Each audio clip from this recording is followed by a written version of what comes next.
Bonjour à tous et bienvenue à Catch Club City. On se retrouve pour les résultats de SmackDown du 17 décembre 2021 et hier soir, on avait Roman Reigns qui était de retour et on attendait sa réaction par rapport à la relation Brock Lesnar-Paul Heyman. Mais d'abord, pour ceux qui ne sont pas au courant, je tiens à préciser que hier, j'ai enfin sorti la vidéo spéciale des 100 000 abonnés.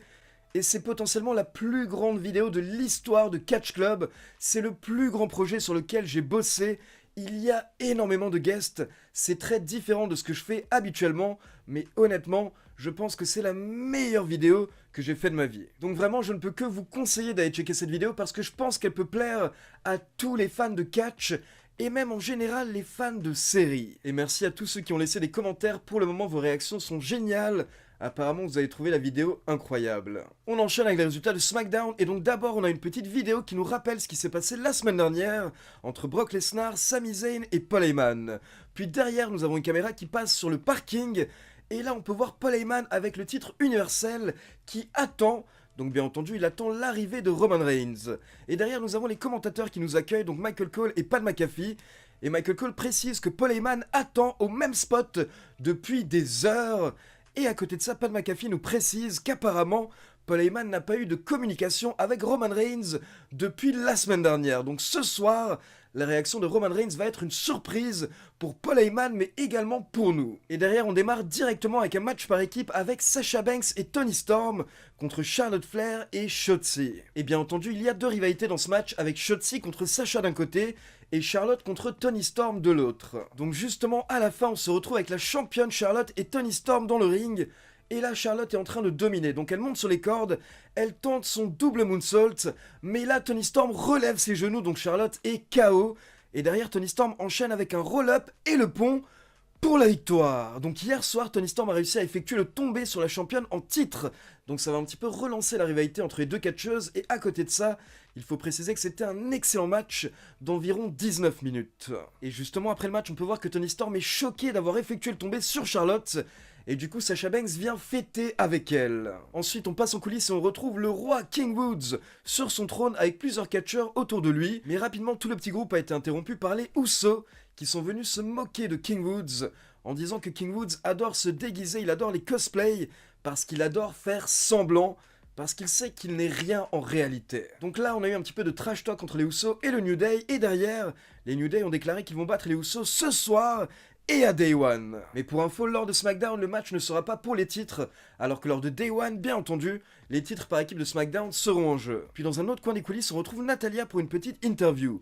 Et là, elle s'énerve directement quand Megan Moran commence à lui poser des questions par rapport à Xiali. Natalya est vexée, elle n'apprécie pas qu'on lui parle d'une rookie, d'une petite nouvelle, alors qu'elle précise qu'elle est la catcheuse qui détient le record dans le Guinness Book du nombre de matchs télévisés et du nombre de matchs en pay-per-view de toute l'histoire de la WWE. Donc Natalya nous dit que Xiali n'est personne et c'est elle qui aura besoin d'une protectrice si jamais elle confronte à nouveau Natalya. Puis on enchaîne avec les Viking Raiders, Eric et Ivar contre Jinder Mahal et Shanky.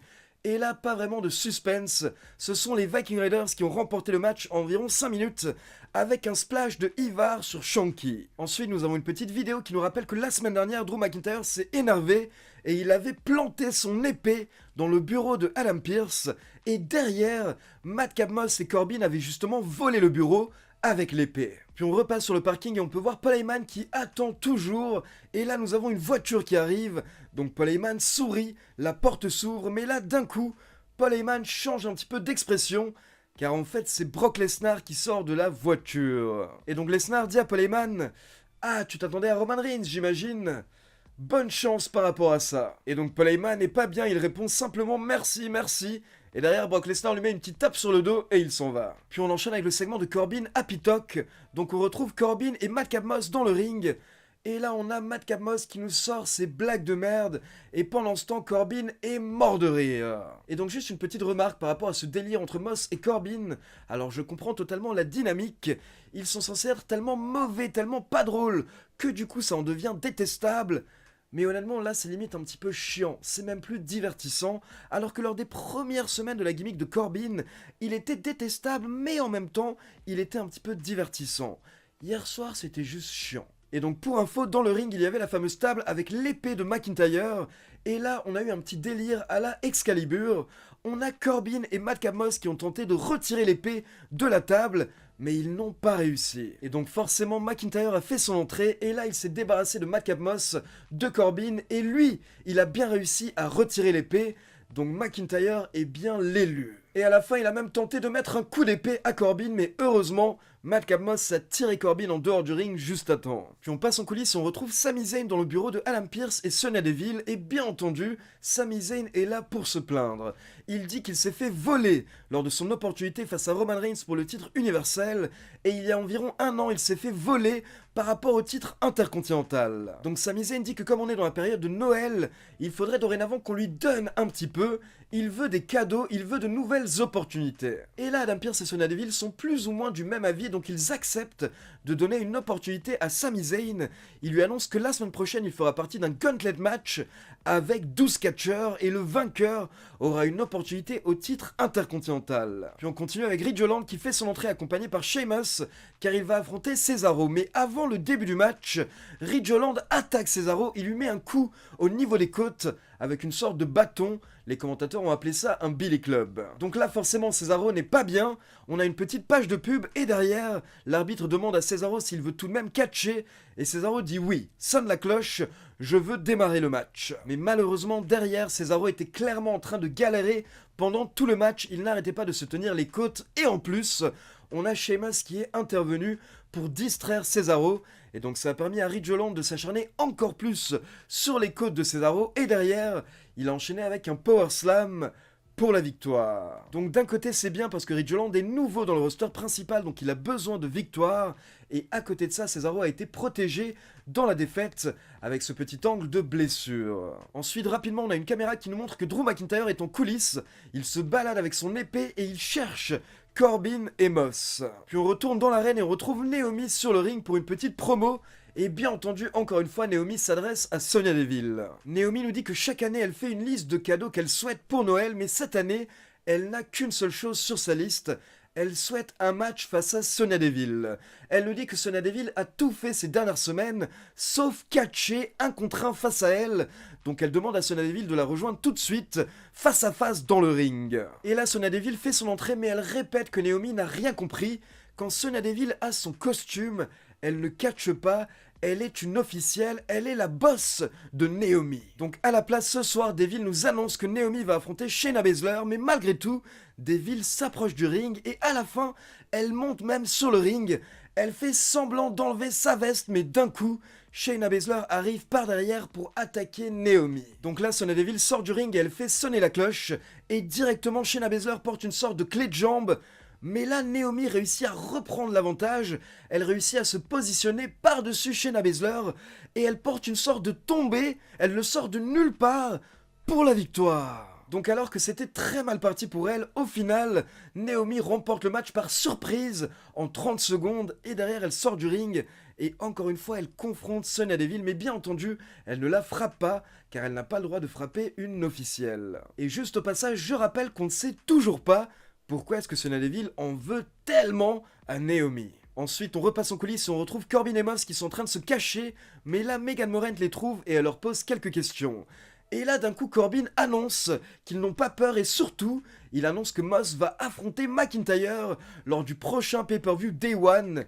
Et on peut voir que Moss n'est pas très content d'apprendre ça. Puis on enchaîne avec un match qu'on adore, le New Day, Kofi Kingston et Xavier Woods contre les Usos, Jimmy et Jay. Et pour une fois, hier soir, ce sont les Usos qui se sont fait avoir par l'arbitre. Car à la fin, les Usos avaient réussi à effectuer le relais, mais l'arbitre ne l'a pas vu. Et du coup, pendant que Jimmy Uso essayait d'expliquer la situation à l'arbitre, il s'est fait surprendre par un Trouble in Paradise pour la victoire. Donc les New Day battent les champions par équipe en titre à environ 2 semaines de leur match pour les titres lors de Day One. Puis attention, on retourne sur le parking et on retrouve Paul Heyman qui a attendu toute la journée. Et là, enfin, nous avons une autre voiture qui arrive. Et c'est bien le chef tribal Roman Reigns qui sort de la voiture. Et donc là, Roman Reigns se dirige vers Paul Heyman et il lui dit « Viens, allons sur mon ring ». Et on pouvait voir que Paul Heyman avait un énorme sourire face à son chef tribal. Et donc derrière on enchaîne avec le dernier segment, l'entrée de Roman Reigns avec toute la Bloodline. Et donc tous les 4 montent sur le ring. Et donc d'abord Roman Reigns demande au public de Chicago de le reconnaître. Et ensuite, Roman Reigns nous dit qu'il nous a déjà fait comprendre, il a été très clair, il n'aime pas, il n'apprécie pas quand ses cousins perdent un match. Donc là on pense que Roman Reigns va s'énerver, mais non. Il dit à Jimmy et Jay qu'ils sont de la même famille, donc ils peuvent tout traverser parce qu'ils ont le même sang. Puis Roman Reigns se tourne vers Paul Heyman et il lui dit « Mais toi et moi, nous n'avons pas le même sang. » Et donc là, on a Paul Heyman qui d'un coup arrête de sourire. Le chef tribal dit à Paul Heyman qu'il devrait très bien savoir que Roman Reigns ne tolère pas qu'on lui manque de respect. Et Roman Reigns dit qu'il a quelques questions à Paul Heyman, des questions qu'il a déjà posées, et des questions dont il pense qu'il a déjà les réponses. Donc Roman Reigns demande à Paul Heyman « Est-ce que je peux te faire confiance ?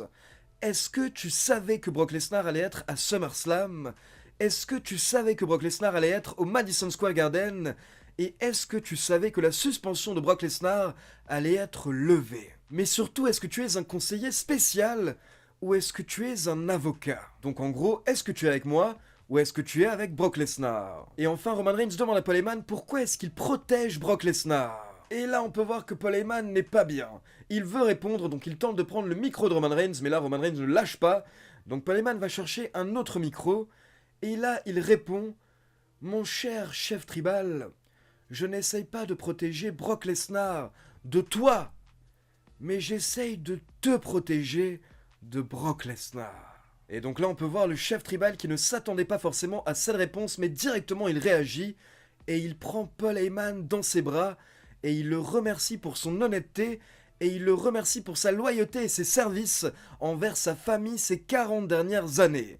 Mais derrière, Roman Reigns annonce à Paul Heyman qu'il est viré. Puis Roman Reigns se tourne comme s'il allait quitter le ring, mais d'un coup, il se retourne et il porte un Superman Punch à Paul Heyman.